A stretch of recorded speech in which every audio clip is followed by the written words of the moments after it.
మీ personal interviews మరియు వ్యాపార ప్రకటనల కొరకు ఈ నెంబర్ని సంప్రదించండి. నమస్తే, వెల్కమ్ టు మనం టీవీ. నేను వలి. ప్రస్తుతం నాతో పాటు స్టూడియోలో ఉన్నారు ప్రముఖ రాజకీయ విశ్లేషకులు అప్పసాని రాజేష్ గారు. వారితో మాట్లాడదాం. రాజేష్ గారు నమస్కారం సార్. రాజేష్ గారు, అప్పుడు ప్రతిపక్ష నేతగా ఉన్నప్పుడు చంద్రబాబు నాయుడు గారి మీద పలుసార్లు రాళ్లదాడి జరిగింది సార్. నందిగాంలో కావచ్చు, అంగళిలో కావచ్చు, విజయనగరం జిల్లాలో కావచ్చు రాళ్లదాడి జరిగింది. చాలా సీరియస్గా తీసుకోవాల్సినటువంటి ఈ కేసును పూర్తిగా నీరుగార్చేసింది అప్పుడు ప్రభుత్వం, వైఎస్ఆర్ కాంగ్రెస్ పార్టీ అధికారంలో ఉన్నప్పుడు. ఇప్పుడు తాజాగా నందిగామ కేసుకు సంబంధించి ముగ్గురు అదుపులోకి తీసుకున్నారు, విచారణ కూడా ప్రారంభించారు సార్. అంటే ఒక ప్లాన్ ప్రకారం చంద్రబాబు నాయుడు గారిని అంతమొందించాలి అని చెప్పి ఒక కుట్ర జరిగింది అని భావించాలి. ఎందుకంటే వరుసగా చాలాసార్లు ఈ దాడి జరిగింది కాబట్టి ఎలా చూడాలి సార్? ఇక్కడ గమనించుకోవాల్సింది ఏంటి అంటే, ఇవాళ మనం 2019లో జగన్మోహన్ రెడ్డి గారు ముఖ్యమంత్రిగా పదవి బాధ్యతలు చేపట్టిన తర్వాత జరిగిన సంఘటన గురించే మాట్లాడుకుంటున్నాం. కానీ దీనికన్నా చాలా ముందుగానే ఉమ్మడి రాష్ట్రం ఉండగానే, ఉమ్మడి రాష్ట్రంలో చంద్రబాబు నాయుడు గారు ప్రధాన ప్రతిపక్ష నాయకుడిగా కొనసాగుతున్న రోజుల్లోనే కాంగ్రెస్ పార్టీతోటి విభేదించి జగన్మోహన్ రెడ్డి గారు ఆయన ఒక పార్టీ పెట్టుకొని ఆయన రాజకీయ కార్యకలాపాలు నిర్వహిస్తున్న రోజుల్లోనే, ఆ రోజుల్లో చంద్రబాబు నాయుడు గారు ఒక రాజకీయ కార్యకలాపం కోసం పులివెందుల వెళ్ళడం జరిగింది. అక్కడ ఆయన ప్రచార రథం మీద నుంచి మాట్లాడుతున్న సందర్భంలో చాలా దారుణమైన రాళ్లదాడి జరిగింది. ఆ రోజు చుట్టుముట్టి ఆయన కాన్వాయ్ని ఆ రోజు ఎన్ఎస్జి కమాండోలు చంద్రబాబు నాయుడు గారికి ఎటువంటి ప్రమాదం జరగకుండా కాపాడారు ఆ రోజున. లేకుంటే ఆ రోజు జరిగిన రాళ్లదాడి తీవ్రత చాలా దారుణమైన సంఘటనకి దారితీసి ఉండేది. అసలు తెలుగుదేశం శ్రేణులు కానీ మీడియా సంస్థలు కూడా ఆ రోజు జరిగిన సంఘటన మర్చిపోయారు. ఆ రోజు లైవ్లో ఆ సంఘటన చూసిన మాబోటాళ్ళందరికీ కూడా రోమాలు నిక్కపడుచుకున్నాయి. ఇదేంట్రా, ఈ స్థాయి నాయకుడి మీద ఈ రకమైన దాడికి పాల్పడుతున్నారు? పులివెందులు ఏదైనా నిషేధ ప్రాంతమా? అక్కడ రాజశేఖర రెడ్డి గారి కుటుంబం తప్పిస్తే రాజశేఖర రెడ్డి గారితో రాజకీయ ప్రత్యర్థులు అక్కడ రాజకీయ కార్యకలాపాలు నిర్వహించుకోవటాన్ని నిషేధించారా అని చెప్పని రాష్ట్ర ప్రజలందరూ కూడా విస్తుపై చూడాల్సిన పరిస్థితి ఆ రోజు. అటువంటి స్థితిలో ప్రతిపక్ష నాయకుడిగా ఉండగానే జగన్మోహన్ రెడ్డి గారు అటువంటి పరిస్థితి కల్పిస్తే, మరి వాళ్ళ 2019లో ఆయన సాక్షాత్తు రాష్ట్ర ముఖ్యమంత్రిగా బాధ్యతలు చేపట్టారు. ఆయన పాలనా హయాంలో చంద్రబాబు నాయుడు గారికి రక్షణ ఉంటుందని మనం ఎలా భావించగలుగుతాం? ఆయన రాజకీయ ప్రత్యర్థిగా కాక చంద్రబాబు నాయుడు గారిని ఒక శత్రువుగా భావిస్తూ వచ్చారు. ఎందుకు అనంటే, ఆయన వాళ్ళ నాయన గారి ముఖ్యమంత్రిత్వాన్ని అడ్డం పెట్టుకొని చేసిన దోపిడీని న్యాయస్థానం ముందు సాక్ష్యాధారాలతోటి రుజువు చేయటంలో చంద్రబాబు నాయుడు గారే కీలక పాత్ర వహించారు. శంకర్రావు గారు రాసిన లేఖని విచారణకు తీసుకున్న గౌరవ హైకోర్టు తెలుగుదేశం పార్టీకి సంబంధించిన ఎర్రమనాయుడు గారు, అశోక్ గజపతిరాజు గారు కేసులో ఇంప్లీడ్ అయ్యి సబ్మిట్ చేసిన సాక్ష్యాధారాల ప్రాతిపదికగానే ప్రైమా ఫేసి ఉందని చెప్పని నిర్ధారణకు వచ్చి సిబిఐ విచారణకు ఆదేశించింది. ఆ విచారణ పర్యవసానమే సిబిఐ తన మీద 11 కేసులు నమోదు చేసి రంగుపేటల కొద్దీ సాక్ష్యాధారాలు సమీకరించి విచారించి తనను అరెస్ట్ చేసింది అన్న భావన జగన్మోహన్ రెడ్డి గారిలో చాలా బలంగా గూడుగట్టుకుపోయింది. సో దాంతో ఆయన చంద్రబాబు నాయుడు గారి పట్ల రాజకీయ వైరుధ్యం కన్నా కూడా శత్రుత్వ భావన పెంచుకుంటూ వచ్చాడు. ఆ వచ్చిన పర్యవసానం జగన్మోహన్ రెడ్డి గారు ముఖ్యమంత్రిగా పదవి బాధ్యతలు చేపట్టిన తర్వాత చంద్రబాబు నాయుడు గారు అమరావతి ప్రాంతంలో పర్యటించాలని చెప్పని ప్రయత్నం చేశారు. ఆ రోజు ఆయన కాన్వాయ్ మీద రాళ్ళు చెప్పులతో దాడి జరిగితే సాక్షాత్తు నాటి డీజీపీ గౌతమ్ సవాంగ్ గారు ఈ జరిగిన సంఘటనని దాడిగా పరిగణించాల్సిన అవసరం లేదు, అది నిన్నటి వరకు ముఖ్యమంత్రిగా ఉన్న చంద్రబాబు నాయుడు గారి పట్ల ప్రజల నుంచి వ్యక్తమైన నిరసనలో భాగంగా పరిగణించాలి, అది ప్రజలకున్న భావ ప్రకటన స్వేచ్ఛగా పరిగణించాలి అని చెప్పని ఒక తలతిక్క స్టేట్మెంట్ ఇచ్చాడు ఆయన. తలతిక్క అని కూడా అంటానికి వీల్లేదు. రాష్ట్ర డీజీపీగా ఉండి ఎన్ఎస్జి ప్రొటెక్టివ్గా ఉన్న Z+ కేటగిరీ రక్షణలో ఉన్న చంద్రబాబు నాయుడు గారి భద్రతాపరమైన పర్యవేక్షణ మొత్తం చూడాల్సిన స్థాయిలో ఉన్న రాష్ట్ర డీజీపీ ఆయన కాన్వాయ్ ప్రయాణిస్తున్న మార్గంలో ఇటువంటి సంఘటనలకు ఆస్కారం లేకుండా రక్షణ కల్పించాల్సిన బాధ్యతలో ఉన్న డీజీపీ తన బాధ్యతను విస్మరించి బరితెగింపుతోటి ఇచ్చిన స్టేట్మెంట్గా దాన్ని భావించాలి మనం. ఇక నుంచి ఈ రాష్ట్ర పోలీసింగ్ ఇలానే ఉంటుంది.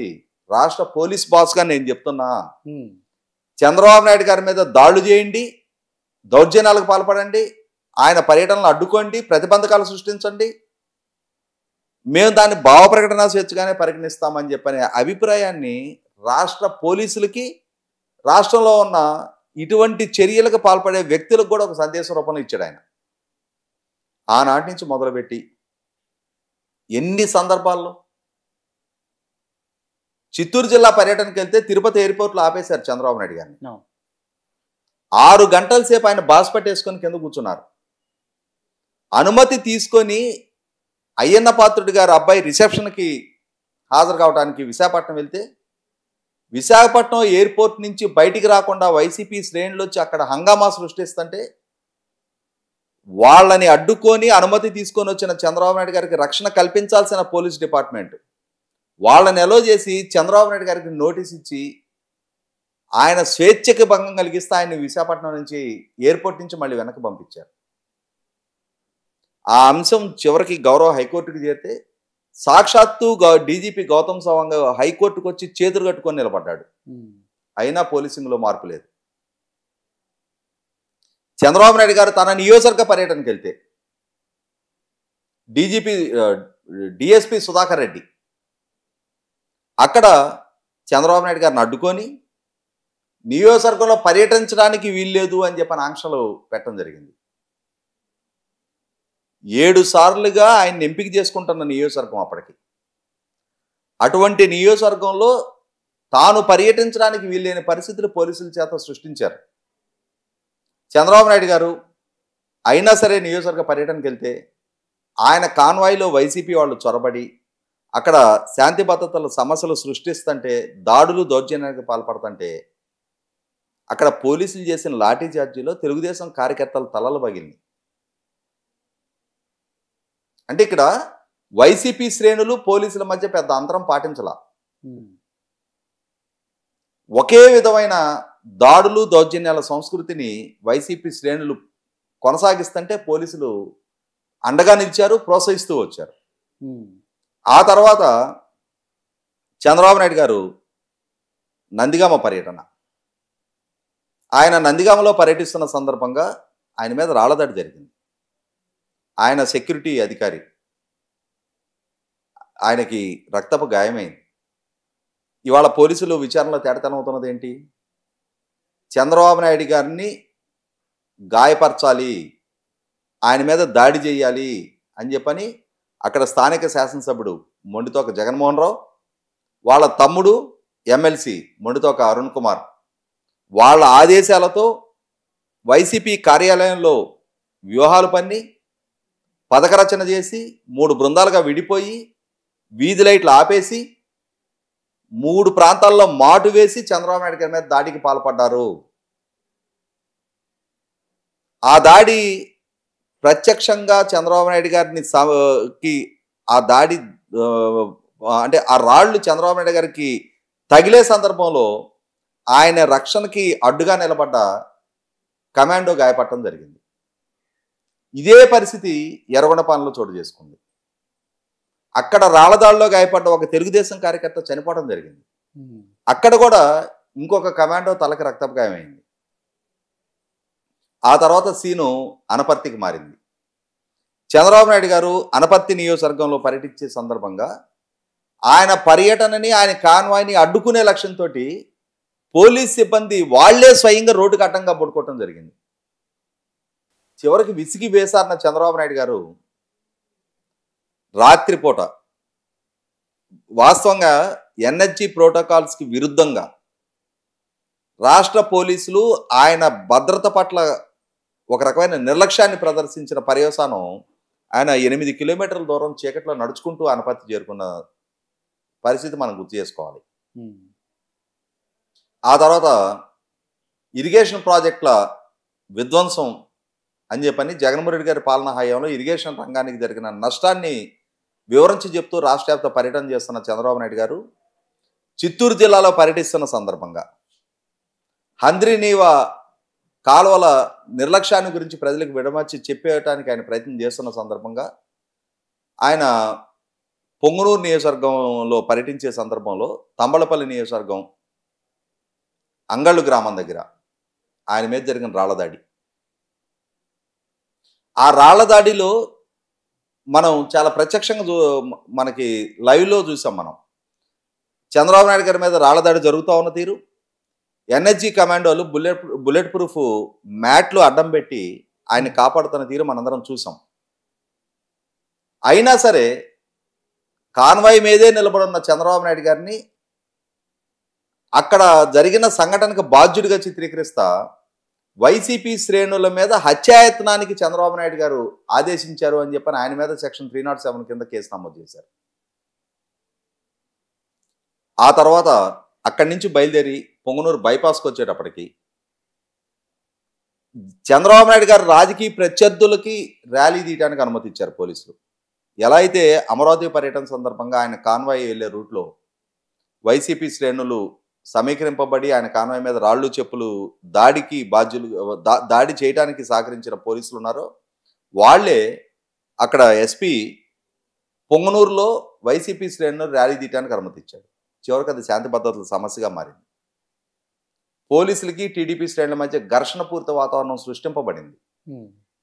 అంటే పోలీసులు వైసీపీ శ్రేణులు ఒక నెక్సస్గా 5 సంవత్సరాల కాలంలో చంద్రబాబు నాయుడు గారి భద్రతని నిర్లక్ష్యం చేశారు, గాలి కుదిలేశారు.